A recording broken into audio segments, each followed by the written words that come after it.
तो हेलो दोस्तों, कैसे हैं आप सभी। आई होप कि आप सभी स्वस्थ होंगे, मस्त होंगे। तो आज हम बात करने वाले हैं स्नैपी गर्ल सपना के बारे में। क्योंकि अभी कुछ देर पहले ही सपना लाइव आई थी। 3 साढ़े 3 मिनट का उनका वीडियो था और लाइव आने के बाद उन्होंने एसआई पर, थाने के एसआई पर इल्ज़ाम लगाए, गंभीर आरोप लगाए। कहा है कि उन्होंने इनकी एप्लीकेशन को इन्हीं के सामने फाड़ कर फेंक दिया है। और ये कहा है कि जब आपके दूसरे पति राजवीर का निधन हुआ था, एक्सीडेंट हुआ था, तब क्या आप अपना वाईटी चला रही थी। इस तरह के आरोप लगाए हैं। तब क्या आप सो रही थी। ये बात एसआई ने कही है सपना को।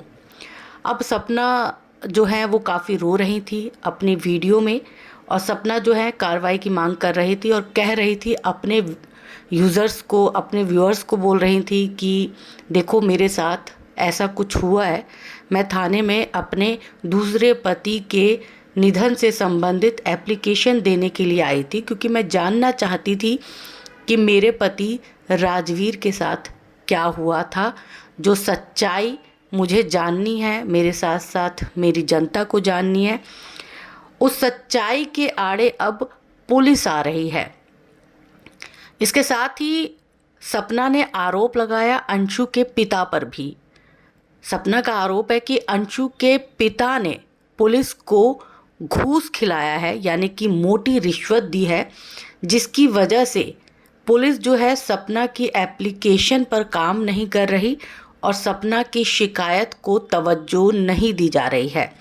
सपना ने ये भी कहा कि लगातार 1 महीने से उन्हें पुलिस के द्वारा बेवकूफ़ बनाया जा रहा है और अब जो है हद हो चुकी है और इस मामले पर जो है सरकार को, यानी कि योगी सरकार को भी ध्यान देना चाहिए।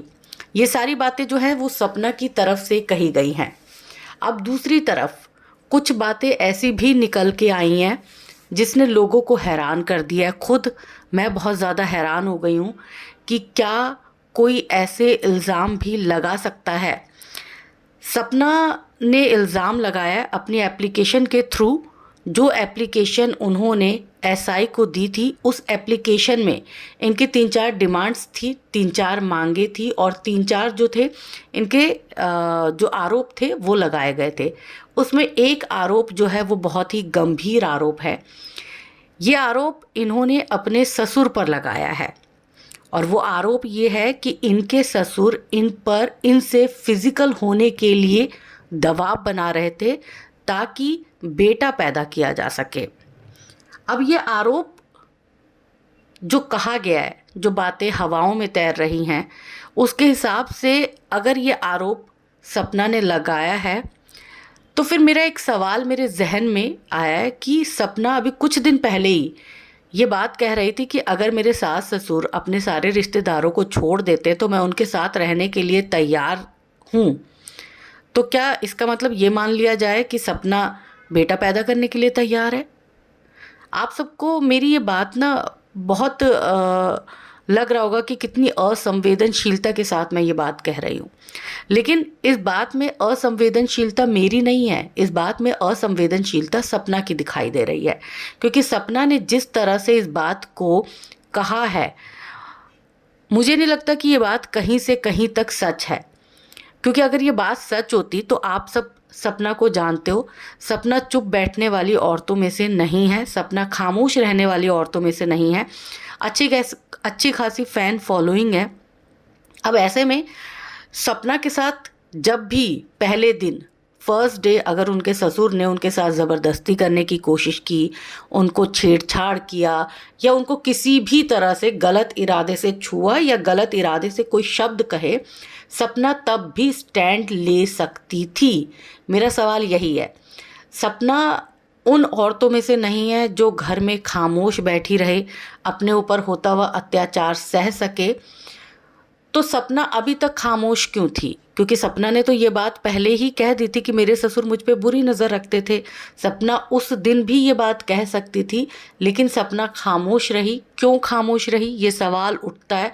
क्योंकि जब आप वो बात कहने से नहीं हिचकिचाए तो आप ये बात भी आसानी से कह सकते थे कहीं ना कहीं मुझे लग रहा है कि सपना जो है वो सिंपैथी लेने की कोशिश कर रही है कि उनको जो है लोग सिंपैथी दे, और दूसरी तरफ जो है यानी कि उनके सास ससुर के तरफ लोग नफरत फैलाते रहे। अब एक चीज़ बड़ी क्लियर है कि जिनके ऊपर सपना इल्ज़ाम लगा रही है वो बेटे उन्हीं के थे, है ना। उन्हीं माँ बाप के दो बेटे थे, सूरज, राजवीर। सूरज से पहले शादी हुई, फिर उसके बाद सपना की राजवीर से शादी हुई। 2 शादियाँ हुई, 2 शादियों में उनके 2 बच्चे हैं, 2 पोतियाँ हैं उनके सास ससुर के। अब जिस परिवार ने उनकी दूसरी शादी अपने दूसरे बेटे से ही कर दी, उन पर ये इस तरह के इल्ज़ाम लगा रही है और चाहती है कि लोग उनसे नफ़रत करें। लेकिन लोग जवाब भी जानना चाहते हैं कि इस तरह के इल्ज़ाम लगाने के पीछे क्या सबूत है। यहाँ पर मैं एक बात और मेंशन करना चाहूँगी कि कभी भी छेड़छाड़ के, ऐसा नहीं है कि घर में सीसीटीवी कैमरे लगे होते हैं, औरत जो बोलती है उसी को सच्चा मान लिया जाता है। लेकिन डिपेंड करता है कि औरत उससे पहले क्या क्या बोल चुकी है ना। कई बार चीज़ें औरतों की तरफ से भी गलत हुए हैं, हम सब ने देखा है। हम सब की तरफ से आज की डेट में ये चीज़ें बहुत सारी निकल के सामने आई हैं कि औरतों की तरफ से भी काफ़ी हैरेसमेंट दिया जाता है सास ससुर को। और सपना जो है ऑलरेडी इन सब मामलों में थोड़ी सी बदनाम हो चुकी हैं, क्योंकि वो चाहती हैं कि उनके सास ससुर जो हैं हाथ में भीख का कटोरा ले ले, सड़क पर आ जाएं और उनको जो उनके सास ससुर ने अर्जित किया संपत्ति उसमें उनका अधिकार मिल जाए। सपना की नज़र में उनके ससुराल का हर एक शख्स गलत है। अंशु गलत है, सास गलत है, ससुर गलत है, पहला पति गलत था, दूसरा पति गलत था, पड़ोसी गलत हैं, रिश्तेदार गलत है, सब गलत है, लेकिन सपना सही है। तो ऐसा तो कभी हो ही नहीं सकता कि एक पक्ष इतना सही हो और दूसरा पक्ष सेम उसके इतना गलत हो। तो इस तरह का जो आरोप लगा ना, उस आरोप ने एकदम दिमाग झन्ना के रख दिया है।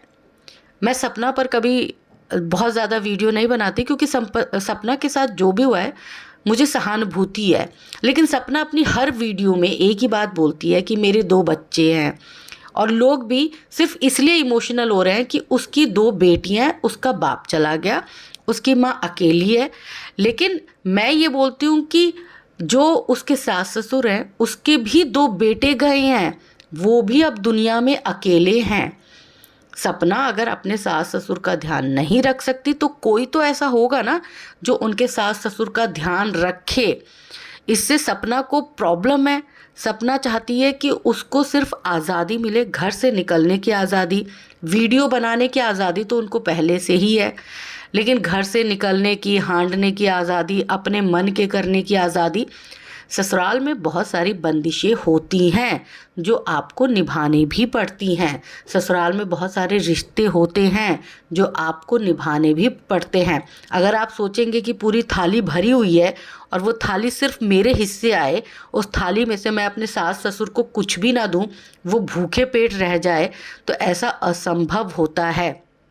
और अब ये मामला जो है ना बहुत ज़्यादा गंभीर भी होता जा रहा है, क्योंकि सपना ने डायरेक्टली अब पुलिस पर सवाल खड़े कर दिए हैं। दूसरी तरफ एक चीज़ और सामने निकल के आई है कि पुलिस ने साफ मना कर दिया कि उन्होंने सपना की एप्लीकेशन को फाड़ा नहीं है। सपना की एप्लीकेशन जस की तस है। सपना से जब एक सवाल पूछा गया कि आपके पास ये अधिकार था कि जब आपके डेथ सर्टिफिकेट आपके पति का बना था और अगर उसमें कुछ गलत जानकारी थी तो आप उसको ठीक करवा सकते थे, ये आपके पास अधिकार है, तो आपने जब आप सदमे से बाहर निकली तो आपने ठीक क्यों नहीं करवाया। उस पर सपना जो है वो भड़क गई, और भड़कने के बाद सपना ने जो है वो बाहर आके ये वीडियो बनाई है। लाइव आई थी 3-3.5 मिनट। पीछे से उनकी माताजी की भी आवाज़ें लगातार आ रही हैं और लगातार वो जो बोल रही हैं, मुझे नहीं लगता कि उनकी माताजी को ये बोलना चाहिए था। बहुत सारी बातें उन्होंने बोली है, उससे रिलेटेड एक वीडियो ज़रूर बनाऊंगी अगर मुझे लगा कि बनाना चाहिए। खैर ये वीडियो ना तो मैं अंकल आंटी के पक्ष में बना रही हूँ, ना ही मैं सपना के पक्ष में बना रही हूँ। मैं सिर्फ ये जानने की कोशिश कर रही हूँ या फिर आप सबको ये बताने की कोशिश कर रही हूँ कि कोई इतना नीचे कैसे गिर सकता है। सहानुभूति मेरी दोनों से है, पर अब मुझे लग रहा है कि ये ना मामला एक तरफा होता जा रहा है। स्नैपी गर्ल जो है आंसुओं के दम पर इस मामले को अपने पक्ष पर करना चाहती है, अपने पक्ष में लेना चाहती है।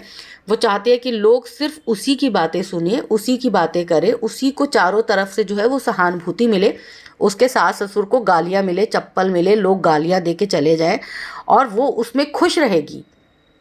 तो ऐसा हो नहीं सकता। न्याय उनको भी चाहिए, उन्होंने अपना बेटा खोया है, उनको भी न्याय चाहिए।